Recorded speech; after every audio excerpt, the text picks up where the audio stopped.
Well, when I first got involved with Project Refresh, right at the very beginning, I learned that the leadership team was really looking to make the space more collaborative.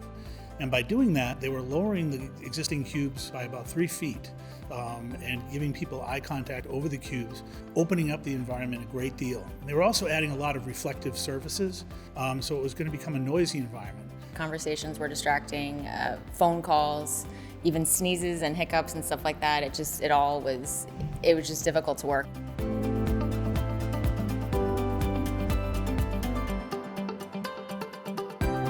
With my past experience, I knew that it would do a great job in masking out all of the smaller noises, the typewriter clicks, the phone buzzes, and the other things that would be apparent as soon as we had this brighter acoustic environment in place.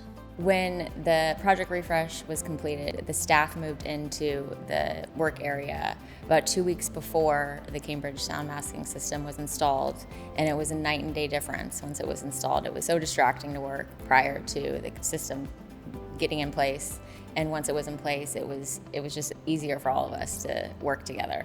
Well, it's very easy to work with. One of the key components is the ability to rely upon your team for the initial design. With the reflected ceiling plan, we get a very fast turnaround with the design, proposed design, and a BOM, right, a bill of materials. So that's key to us. And then, of course, the installation is pretty simple for us to integrate into the building envelope. Biamp is a great sponsor of ours, not only contributing towards the corporate headquarters with regard to product delivery and design, but also here at our Learning Academy, a tremendous opportunity for sponsorship, and we're very grateful for that.